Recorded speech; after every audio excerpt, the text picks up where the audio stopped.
ओम मौनव्याख्या प्रकटित परब्रह्म तत्वं युवानं वर्षिष्ठान्ते वसदृशि गणैर् आवृतं ब्रह्मनिष्ठैः आचार्येन्द्रं करकलितचिन्मुद्रमानन्दमूर्तिं स्वात्मा रामं मुदितवदनं दक्षिणामूर्तिमीडे वटविटपि समीपे भूमिभागे निषन्नं सकलमुनिजनानां ज्ञानदातारमारात् त्रिभुवनगुरुमीशं दक्षिणामूर्तिदेवं जननमरणदुःखच्छेददक्षं नमामि। चित्रं वटतरोर्मूले वृद्धाः शिष्या गुरुर्युवा गुरोस्तु मौनं व्याख्यानां शिष्यास्तु छिन्न संशया निधये सर्वविद्यानां भिषजे भवरोगिणां गुरवे सर्वलोकानां दक्षिणामूर्तये नमः। ॐ नमः प्रणवार्धाय शुद्धज्ञानैकमूर्तये निर्मलाय प्रशान्ताय दक्षिणामूर्तये नमः।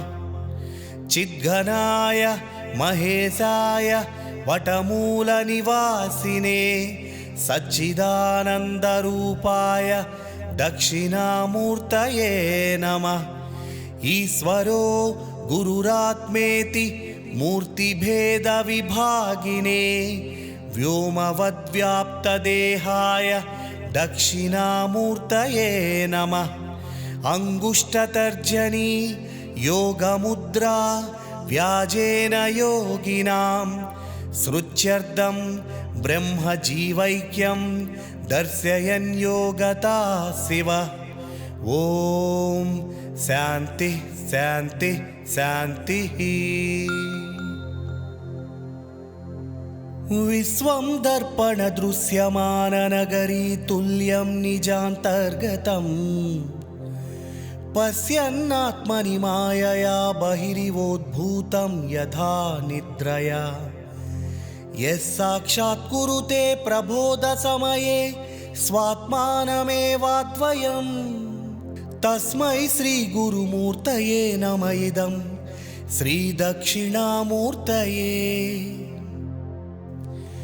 बीजस्यान्तरिवाङ्कुरो जगदितं प्राग्निर्विकल्पं पुनः मायाकल्पितदेशकालकलना वैचित्र्यचित्रीकृतं मायावीव विजृम्भयत्यपि महायोगी वयः स्वेच्छया तस्मै श्रीगुरुमूर्तये नमः इदं श्रीदक्षिणामूर्तये। यस्यैव स्फुरणं सदात्मकः मसत्कल्पार्थकं भासते साक्षात्त्वमसीति वेदवचसा यो बोधयच्चाश्रितान् यस्साक्षात्करणात् भवेन्न पुरनावृत्तिर्भवाम्भोनिधौ तस्मै श्रीगुरुमूर्तये नमः इदं श्रीदक्षिणामूर्तये।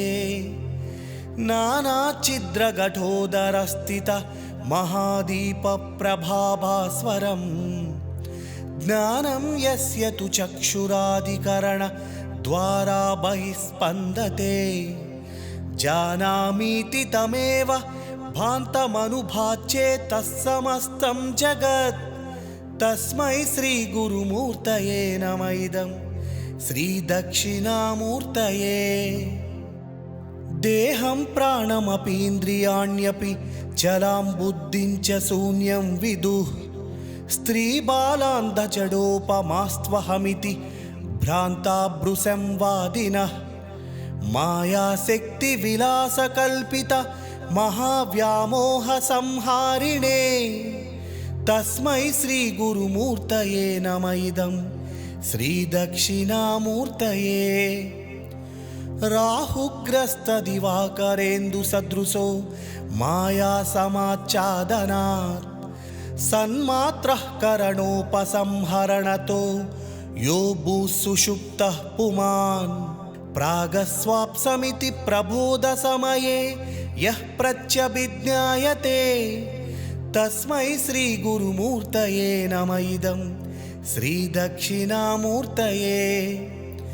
बाल्यादिष्यपि जाग्रदादिषु तदा सर्वास्वस्थास्वपि व्यावृत्तास्वनुवर्तमानमहमिच्छन्तः स्फुरन्तं सदा स्वात्मानं प्रकटीकरोति भजतां यो मुद्रया भद्रया तस्मै श्रीगुरुमूर्तये नमः इदं श्रीदक्षिणामूर्तये।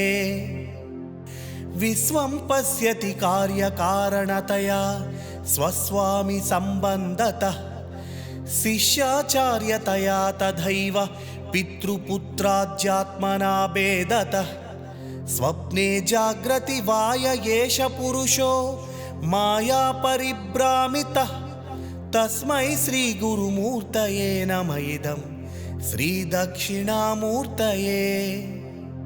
भूरम्भांस्यनलो नीलोम्बर महर्नादो हिमांशुः पुमान् इच्छा भाति चराचरात्मकमिदं यस्यैव मूर्त्यष्टकं नान्यत्किञ्चिन विद्यते विमृशतां यस्मात् परस्माद्विभो तस्मै श्रीगुरुमूर्तये नमः इदं श्रीदक्षिणामूर्तये।